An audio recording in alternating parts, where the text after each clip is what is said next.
Hello, everyone. I'm Ivo Daalder, president of the Chicago Council on Global Affairs, and this is World Review, our weekly review of the world's news.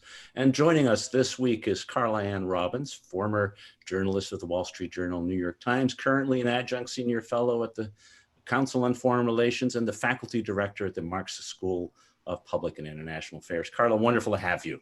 Thank you, Ivo. Also joining us from Brussels, where it's hot, is Steve Erlanger, who is the chief diplomatic correspondent, chief Europe diplomatic correspondent in Europe of the New York Times. Steve, wonderful to have you. Thank you, Ivo. And Peter Spiegel joining us from New York. He is the U.S. managing editor of the Financial Times. Peter, wonderful to have you back as well. Yes, good to be back. Thanks, Ivo. Steve, let's start with you. There's lots of big news and a huge breakthrough, as the president tweeted yesterday, on a roadmap towards formal diplomatic relations between Israel and the United Arab Emirates. In some ways, both the most expected and least expected development in the diplomatic era in the Middle East. Where did this come from, and what does it mean? Well, it's huge. That's what the president says. It comes from actually the desperation, I think, of two leaders. One in Israel, Bibi Netanyahu, who's trying to stay out of jail and is trying to keep his party in shape and start yet another election campaign for the fourth one in recent days in Israel. And President Trump, you could say similarly, but he's certainly planning on an election, and he has no foreign policy accomplishments to his name. This is one. So I think he's going to be, pushing it very, very hard. Now, to some degree, it's selling old rope, because the United Arab Emirates has always, at least in the last 10 years, had reasonably good relations with the state of Israel. You could travel there even if your passport had an Israeli stamp. And it was a very big part of the anti-Iran coalition. This is a lot about anti-Iran. And it is a bold move, however, because it breaks the Saudi proposal for a peace deal. It calls into question, actually, the two-party settlement, even though the UAE claims it's trying to save it, because the whole point of this is that Mr. Netanyahu agreed to suspend his plans for annexing big chunks of the occupied West Bank. Now, it wasn't clear that that was going to happen anyway, but the UAE has been very, very nervous because it would be a big blow to the two-state solution in the future. Everyone's looking beyond Trump. Now, whether there'll actually be an exchange of embassies and so on, it's up in the air. People are squabbling about whether this annexation is only suspended, as Bibi says, because he wants to appeal to his right-wing party, or whether it's really over with, at least for now. But it is a big, big blow against Iran. It's an embarrassment to the Saudis. It's an embarrassment to the Egyptians. And it's a blow, I think, a big blow to the Palestinians, because it's a clear sign that the Arab world, a lot of it just wants to keep going and doesn't care that much about the poor Palestinians. In the meantime, Abu Mazen, Mahmoud Abbas, who's the president of the Palestinians, he was elected in 2005 for a 4-year term. That was the last election ever. There was a parliamentary election in 2006, which Hamas won, which is one reason why there's never been another election. And the Palestinians are very, very much isolated, I think. And this is sad, because there are two peoples living in this area. They are, squabbling over some of the same parts of the land. And one, a real peace has got to mean Israelis talking to Palestinians.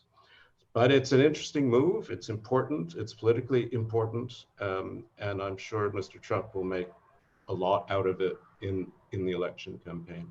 Steve, can I ask you about one thing you raised, the Saudis? I think I agree with you 100% that this is a clear, sign that the Gulf in particular, but Sunnis in the Middle East more generally are way more concerned about things Iran than things Palestinian, and it's just a shifting of attention. But you mentioned the Saudis, which I found interesting. You said it was an embarrassment. Now, one of the politicians you didn't mention is the Emirati leader Mohammed bin Zayed, the MBZ, as my British friends always said. He is very close with MBS, Mohammed bin Salman, who is the crown prince of Saudi. And I think there was an assumption, at least on my part, that MBZ would not have gone forward with something like this without a tacit okay from MBS, and that the Saudis, who have been in some ways moving closer with the Israelis because of the Iranian issue, might actually be going in that direction as well. You called it an embarrassment, certainly on the Palestinian side, but I'm just curious if you talk a bit more about the Saudis, because I'm not 100% convinced that the Saudis would view this as at least MBS would view this as an embarrassment, since he clearly has been sending signals that he views Iran as the more, existential threat for the last, 2-3 years. Well, what you're saying is correct in the sense that Iran is the big issue. It's not a move MBS can make, because the Saudis are the Holy Land, it's Mecca. It would be a tremendous blow. I think he would never do that short of a real two-state solution. But I agree with you. I think he could have stopped the UAE from doing it had he chosen to. The reason it's an embarrassment is just because of that. I mean, the Saudis see themselves as head of the sort of Arab front. And after all, it is the Saudi plan, which is the Arab League plan, which has been undercut by this, which has been, the one thing Arab countries have generally agreed upon, since it was put together 20 years ago or so. And that was a two-state solution question. So it's, you're right, it's ambivalent. There's a lot we don't know. I'm sure you're right that there was a tacit go ahead. But I think, it does strike a blow against this idea that the Saudis and the Egyptians are the ones leading the Arab consensus with Israel. Well, I mean, one does wonder if it is because MBS is trying to make good with Trump. Trump certainly wants to make good wants him back in the fold, and here Bibi is chortling about the fact. He said yesterday, "Who would have ever dreamed there would be a peace agreement with an Arab country without our returning to the '67 borders?" When obviously that does totally eclipse the Saudi peace plan. It eclipses UN Security Council resolutions. It eclipses basically, to my mind, any hope for peace between the Israelis and the Palestinians. It's an autocrat's dream. All the autocrats win on this one. And it is sort of a triumph for bullying. So it's huge from that point of view. I can't imagine that MBS feels particularly bad about it, because it makes Trump very happy. And he certainly would like to make Trump very happy, given how bad things have been. Politically for Trump, it's quite interesting, because he can claim success on the campaign trail, but in terms of his base would certainly like to see that annexation. That's sort of the promise. So we'll see how he sells that. I'm a great diplomat. It's the art of the deal. His national security advisor said yesterday he's going to be a candidate for a Nobel Peace Prize because of this. But this is not, the promised land that, that the evangelicals in his base want. Peter, just to comment on that political piece a little bit, and the one person we haven't named yet is Jared Kushner, who of course was appointed by the president to be the deal maker, and did establish these personal relationship with MBS and MBZ, and seems to have in one form or another orchestrated this deal for the president. I mean, that's almost why I asked Steve the question I did, because, it has been sort of the crown prince in Jared Kushner dealing with the crown prince in MBS and the crown prince in MBZ. I mean, that has been the dynamic that has been going on now for 3 years. And that's why my radar went up, that and MBZ has also been a bit of a mentor to MBS. He's older, he's been around a little bit longer. He has been the one who has guided the new Saudi power into the arms of Jared Kushner and the Trump inner circle. And so that's why I think that's the dynamic to watch, is that Jared Kushner MBS dynamic. They clearly have bonded over this son of powerful man kind of dynamic. And I think, again, there was a very good piece in The Atlantic by Franklin Fuller not too long ago, in which he made the argument that Kushner has been more successful than a lot of his critics would have you believe. His great failing, frankly, is that he listens too much to his father-in-law. So I think to slightly disagree, I think this is a breakthrough, and that the Trump administration should get credit for this, because although yes, it does set back the cause of Arab-Israeli, the Palestinian issue, it sets it back, decades, frankly, because it has clearly now moved it off the front burner. The issue of Iran is, in terms of American interest right now, much more important, frankly. Now, on domestic politics, I've always been slightly cynical about the extent to which foreign policy ever really gets suffused into the domestic political campaign.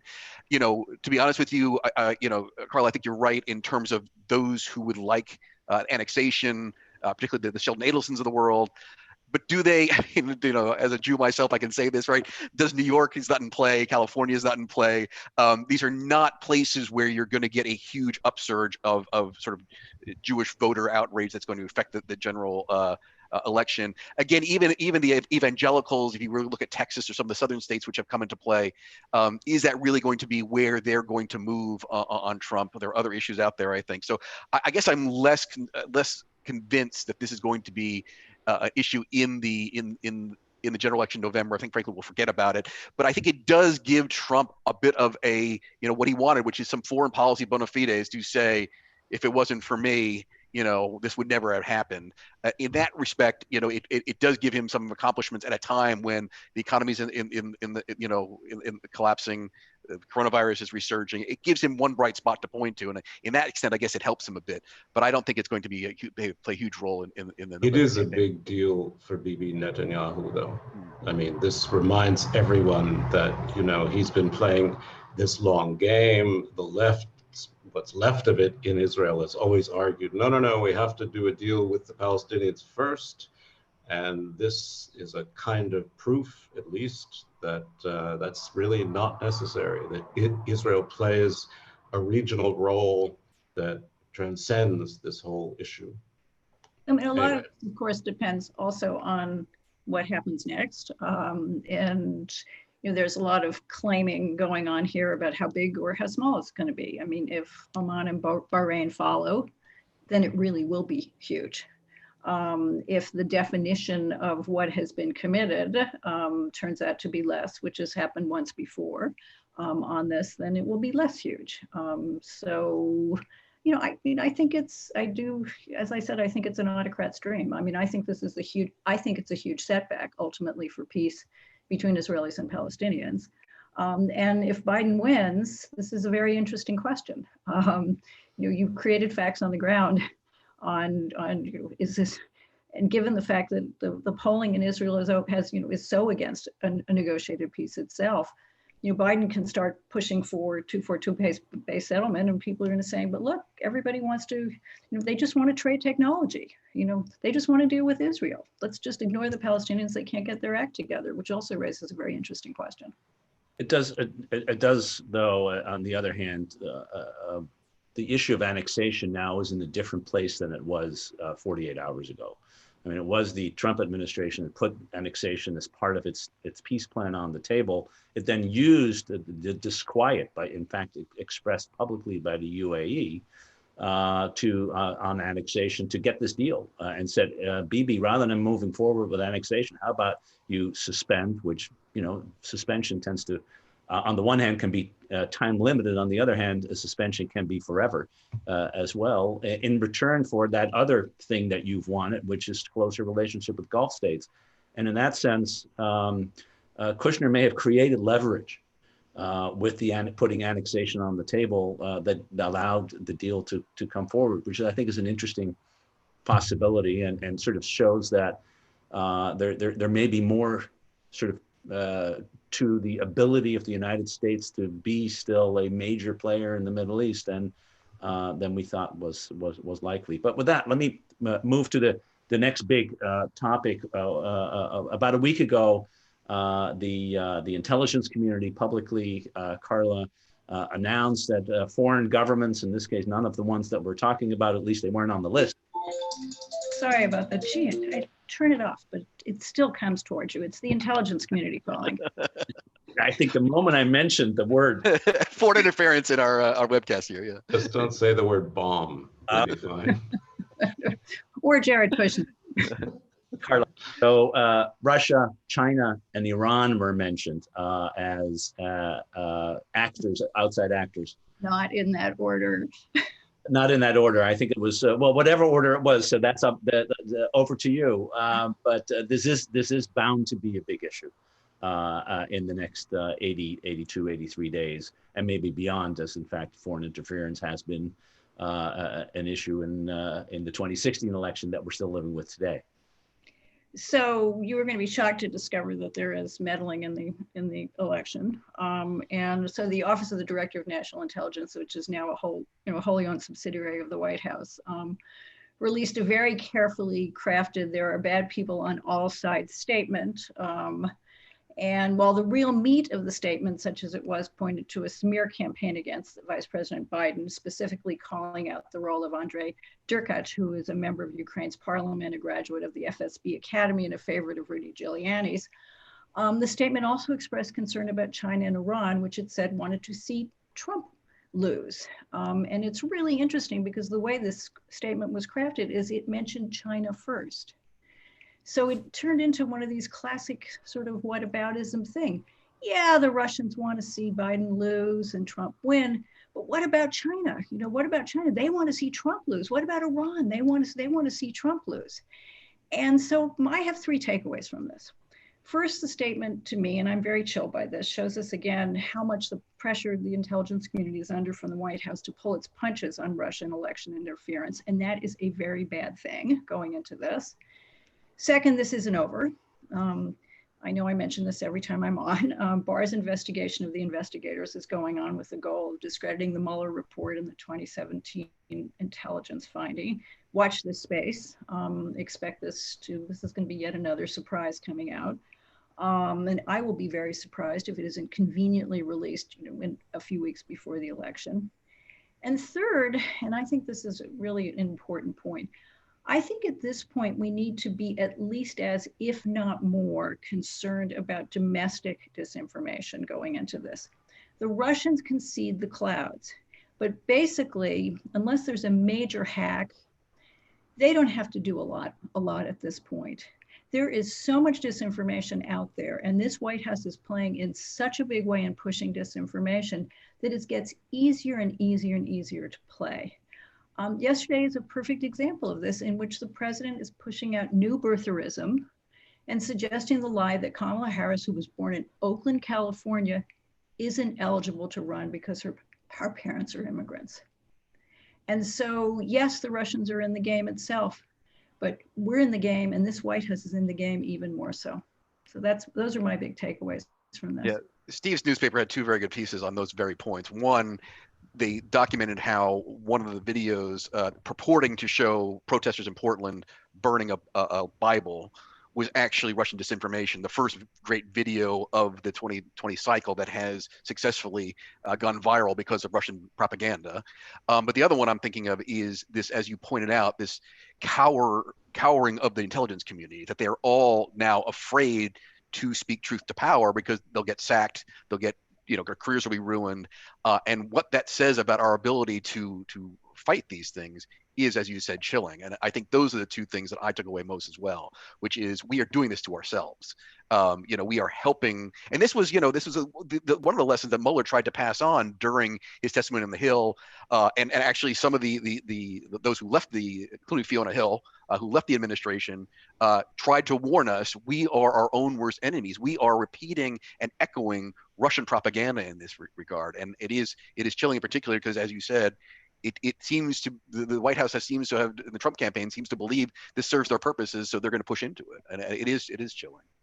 Steve, what do we know beyond the statement about what the Chinese are doing vis-a-vis versus the Russians. It seems that the statement seems to sort of say that because the Chinese have made public statements that they don't like Trump, they're trying to undermine Trump. That's a rather different level than we've seen from the Russians. Yet, on the other hand, the Chinese are engaged in all kinds of cyber activities and deep into our systems. As someone who works for the U.S. government, I know they have all my information since they went into the Office of Personnel Management a few years ago.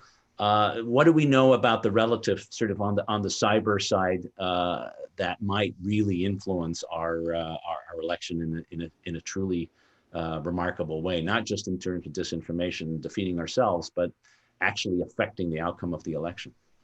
Well, this is one thing I would say is it's much better than it was 4 years ago. I mean, just this video Peter talked about, it's a much better video. It's been much better done. I mean, the advances in Photoshop and manipulation is quite extraordinary. They're also much, much better at disguising bots. Everyone is, right? I mean, it used to be you could tell a bot quite quickly because it didn't have any followers and it had a sort of some sort of silly picture and so on and so on. They're much better at doing that now and actually taking over real people. The Chinese are being, as I understand it, they're very active, but less blunt than Russia is.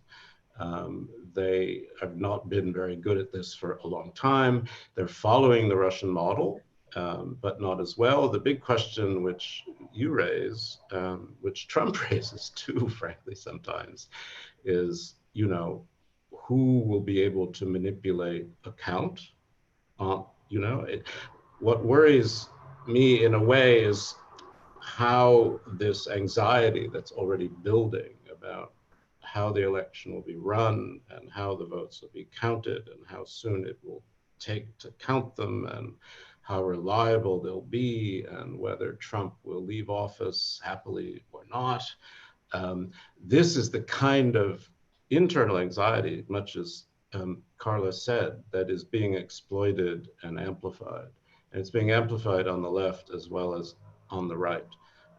And I can't tell you, you know, what the Russians are doing specifically that the Chinese aren't, and vice versa. But I think China's dislike of Trump is less strong than Russia's love of Trump, put it that way. I mean, China is looking for a leader that at least is consistent. And I think that makes it very similar to the rest of the world. And I think China also knows it has a bipartisan problem in the United States. So my guess is that, and it's only a guess, that it's going to be less active, less blunt, less brutal than Russian disinformation. And again, the places I would look, because there's sophisticated people on both sides, are the battleground states. I mean, that's where we're going to see it, and we're going to see it not in necessarily, you know, big national issues, but in the way local issues get manipulated. This is what really worries me. And we haven't even talked about defunding the Postal Service, which is the other problem. That is, you know, fundamental anxiety here. But can I just, Ivo, on the China thing, just one point, which is really interesting. If you look at the statement from the DNI, which has specifics on Russia and no specifics on China, or barely any specifics on China. The Chinese, as you said, are very good at cyber. They're very good at intellectual property theft. They're very good at a lot of things, but they're also quite, you know, getting pretty good on the disinformation game. And they were very good at focusing it on Hong Kong. They're getting very good at focusing it on Taiwan. You would bet, given how obsessed this administration is with China, and in many ways legitimately so to my mind, if they had specifics on them messing around in the election, it would have been in there. Yeah. And so why they're not doing it? It maybe they have, you know, they're much more focused on Hong Kong and Taiwan. It may be, as Steve said, you know, they don't want to go after Trump as much as the Russians want to go after Biden. Yeah, and I think just to Steve's point, I mean, I think unlike Russia, there is bipartisan China bashing going on. I'm not sure a sophisticated Chinese watcher of U.S. politics would somehow think that a Biden administration would be better or worse for them than a Trump administration. But the other thing I just get back to is up until 4 years ago, this was seen as a red line. Foreign intelligence agencies did not actually get involved, or at least non-American ones, in the domestic political election process.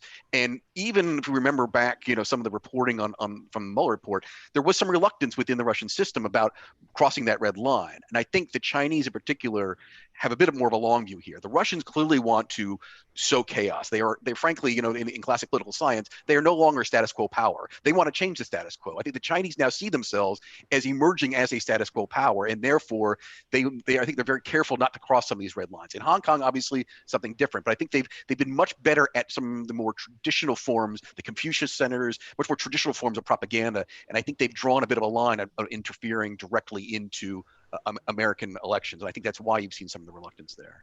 Yeah, and also, I mean, the history of American interference in other people's elections is quite rich, right? As we all know. Yes, the technology is different, but the principle is very much the same. And I think this is, as we look a bit, and we'll talk about this later, about Belarus, this is one of the big questions that Lukashenko and certainly Putin have in their heads, because Putin is convinced the CIA is behind all of this, right? That it's behind the protests, so that to some degree, one could interpret, some people did, I did, his interference against Hillary Clinton as partly personal and partly a kind of retaliation for what he perceived was American interference in his last presidential election and the protests against him, let alone the Maidan, which he's convinced Ukraine was a CIA plot. So these things spread out, and as Trump likes to say, nobody's really innocent in the world. And Lukashenko has also used that rhetoric already. He's talking about cooperating with foreigners. I mean, that's kind of the accusation he's made against a lot of the protesters. So actually, Peter, this is a good segue to Belarus and a very mundane election. Europe's last dictator won again. But this time people are saying, wait a minute, you stole this election from us. We actually voted in a different way. And there is the kind of unrest in Belarus that we've seen in other parts of the former Soviet Union, indeed in Russia itself. How is this playing out today? And it seems to be moving in a direction that suggests maybe change is possible here. Yeah, and frankly, that's a bit why I'm surprised by it, and I've been making sure the FT has been giving it a bit more prominence. I mean, obviously, given the election and given UAE, Israel, this story has not, I think, garnered as much attention as it would normally. But I covered the Maidan protests from Brussels. I covered the Georgia war. There were in the Western view, both in Europe and the U.S., there were former Soviet republics that were peel-offable, I guess, for lack of a better word. And certainly Ukraine and Georgia were two of them. They're always used as potential NATO members, at least we're clamoring for NATO membership. Belarus was different. Belarus was always different, and it was viewed as you said, Ivo, Europe's last dictator. Lukashenko was in the Russian pocket, particularly very close with Putin. I was in Brussels during the Ukraine unrest. There was some thinking about could they make overtures to Lukashenko because he was seen as someone they could do business with, but nothing ever came of that. And part of the reason was there was never seen as something identifiable as Belarusian nationalism or any sort of sign that there was so much unrest or unhappiness with the regime. So suddenly, not only, as you said, Ivo, has this burst on the scene from a basically unknown candidate to run against Lukashenko, but then to sustain itself through her leaving for Lithuania, the crackdown, which was brutal. I mean, 7,000 people arrested, untold numbers of stories that we're now gathering of torture. It's still, and it's his base as well. You see people coming into factories who are protesting, and so the fact it has continued, even when the supposed leader has gone in exile, and I note today she's back up. Svetlana Tikhanovskaya, she is back with a new video out encouraging the protesters, where she had a bit of what they call the hostage video a few days ago, where she was, saying, please stop, please stop. this is beginning to generate a life of its own, the way that the Ukraine protests and did in some of the other colored revolutions. And as you said, Ivo, this is something that is neuralgic for Putin, because he is afraid that this is something that could eventually come back and get him. And part of the reason he intervened in Ukraine and part of the reason he intervened in Georgia was he was worried about that. But my sense is that, and again, this comes from my reporting in Brussels, there was a view that Lukashenko was different, that he was not, that Belarus in general was more of a Russian kind of system, in that the population was still like Lukashenko in the way that the Russians like Putin, at least ostensibly, and that it was not ripe for this kind of color revolution. So that's why I think this story is really worth watching, both for American national security issues, but particularly for Europe, because this is, like Ukraine, a real challenge in that tension between what is the unwritten narrative of post 1989, what is that going that's still been being written, and I really worry slightly that because the EU in particular and the US as well are so inward looking right now on coronavirus, on other things, that we're going to drop the ball on this one. There really hasn't been no firm statement out of the White House, or if there was, it was very late. We hear from von der Leyen in Brussels talking vaguely about sanctions. Is that really going to be helpful, the sanction, the regime at this point? Is there any? There's been a lot less dynamism in the Western geopolitical response to Belarus than I think I would have hoped. Can I ask you a question, which is, so Pompeo went to visit, I think it was in February, and which was the first visit of the Secretary of State in 20 years or something like that.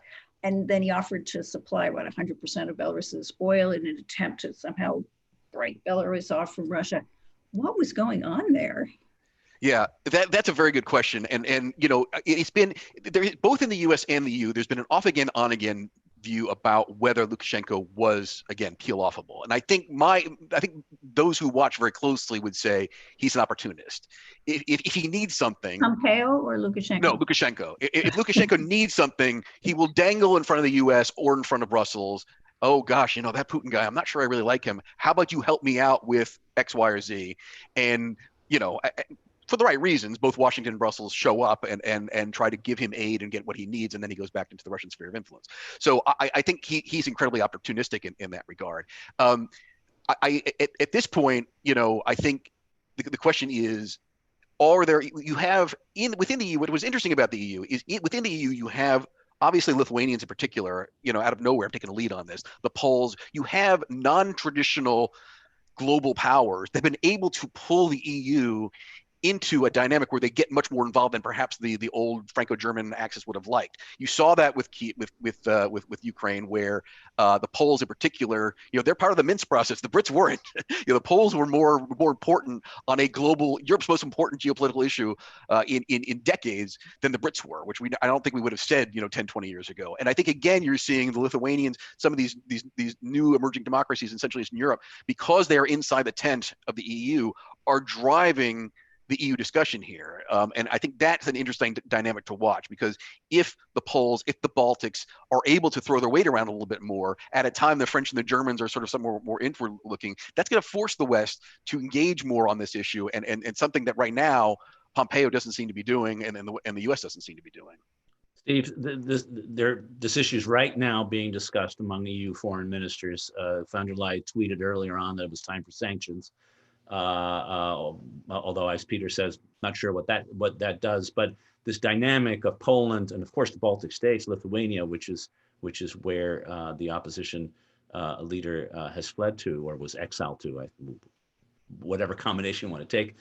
They're pushing, and they're going to be pushing on a forceful response, because they do think that if you could wrest Belarus away, that would be a strategically significant area. In fact, the Belarus borders all these countries, and it would enhance its defense capability vis-a-vis Russia.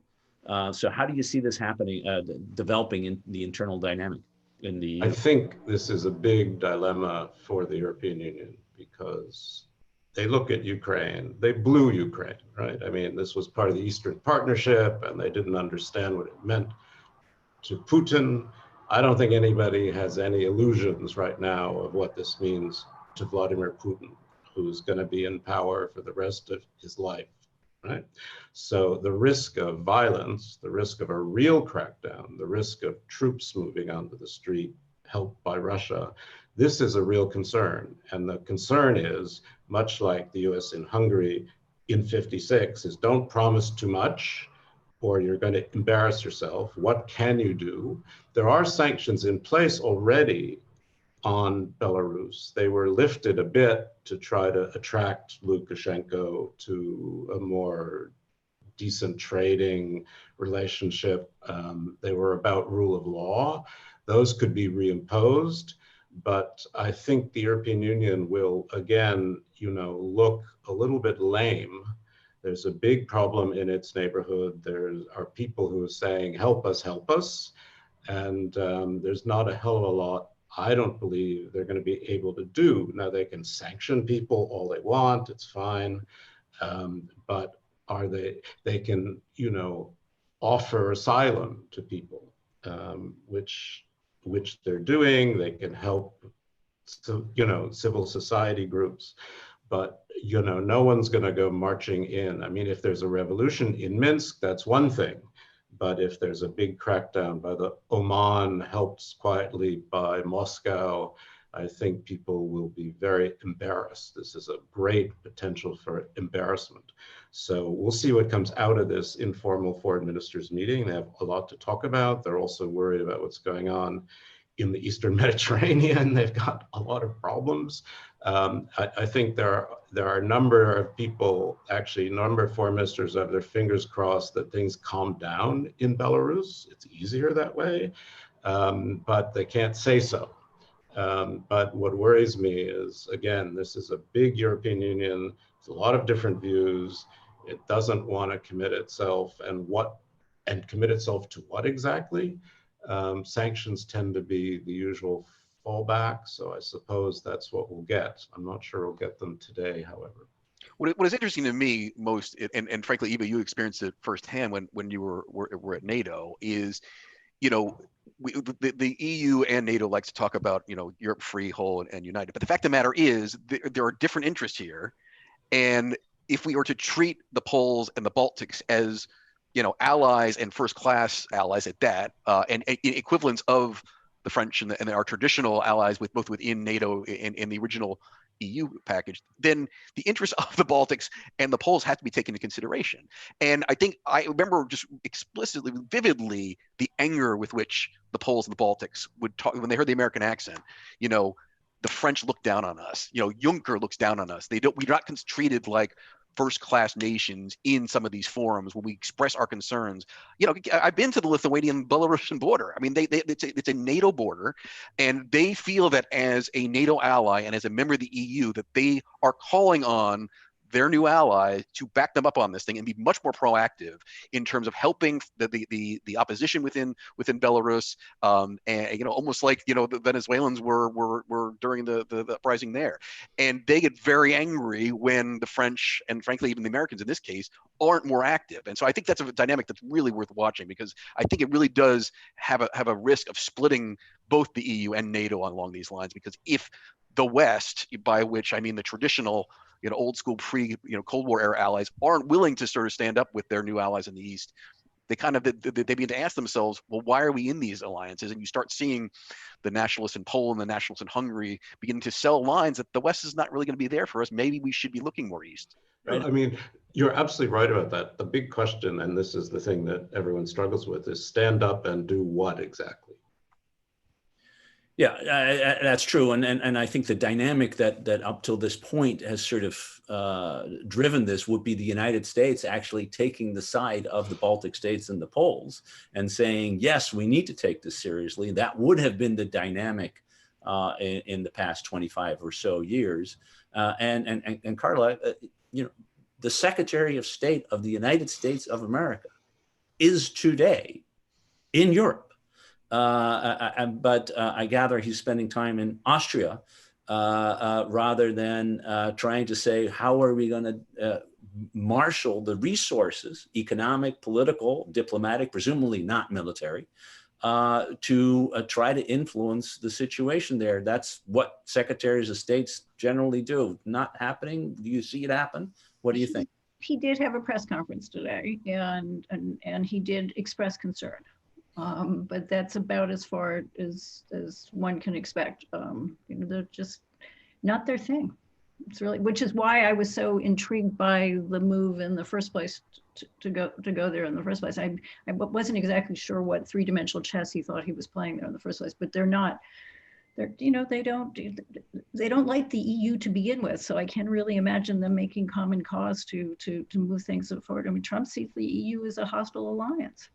And he also views Putin as an ally. I mean, for lack of a better word. And I think, I know, Ivo, you didn't read the book, but I had to review it for the FT. I mean, if you read John Bolton's book, it is clear that Pompeo himself, but the whole national security apparatus pulls its punches on Russia, and they're not about to go out and support what my view is a democratically inspired protest movement if it somehow risks that relationship with Putin. And I think, again, Carla, you brought up the issue of sort of self-censorship within the intelligence community. I think you're seeing some of that in the diplomatic corps now, because normally, as Ivo, as you said, the instinct would be you back the Poles, you back the Baltics. Certainly happened when you were at NATO during the Ukraine crisis. But those instincts have suddenly been, gone haywire, because I think the diplomatic corps beginning to self-censor because of that relationship between what happened in Ukraine with a lot of the diplomats there who tried to support, anti-corruption and democratic reforms in the country. They got fired, they lost their careers. And so I think much like our conversation about the intelligence community, this is what's happening within the foreign policy apparatus of the United States. They cannot react to these kinds of things. And Pompeo himself, as I think Bolton books show, is a self-censor himself, because he's worried, although maybe his instincts would be more traditional, pro-democratic, pro-human rights, he knows the boss doesn't like this stuff. And so he's pulling his punches. And certainly on this trip, sorry, Ivo, just one sentence here. His theme has been China. It's been 5G. That's what he's been pushing every stop. He was in the Czech Republic. He was in Slovenia. At every step, it's 3 Cs, which is aimed at Nord Stream 2, right? Which is Russia. But mostly it's China, China, China, Huawei, Huawei, Huawei. Don't trust them, trust us. Will help you come up with a better digital future. And I'm not sure he's capable of handling another topic, frankly. But you're right, there's a vacuum there, and it is not being filled except by the very nice, very brave foreign minister of very tiny Lithuania.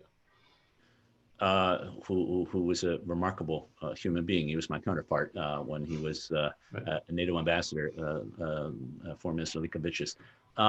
Steve, we have a few minutes left. There is that other big crisis that, in fact, most people in the United States are not paying attention to, that in normal circumstances, the United States would also have been majorly involved, which is the clash, not just between Greece and Turkey about drilling rights in the Med, but now the French using military means, a frigate and more aircraft to support the Greeks in this fight. That too, as you mentioned, the Eastern Med being on the agenda in the EU foreign ministers meeting. This has the potential, as we know from history, of rapidly escalating into a really bad place. How do you see it? Well, you've described it very well. It's also incredibly complicated because it has to do with very much disputed areas of which part of the Eastern Mediterranean is in the territory of which country.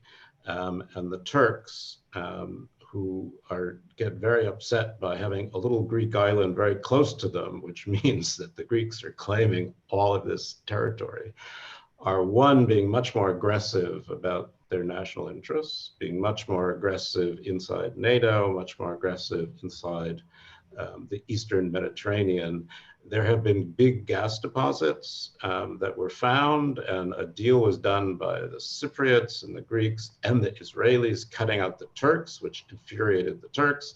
The Turks are claiming a much bigger zone, and they're doing a deal with Libya. They're supplying arms against a UN arms embargo to the UN-backed government of Libya against the Russians, but in part for an energy deal. So this is really, really complicated, and the Turks have sent this survey ship close to Greek islands, backed up in the past by airplanes. The Greek Navy is on alert.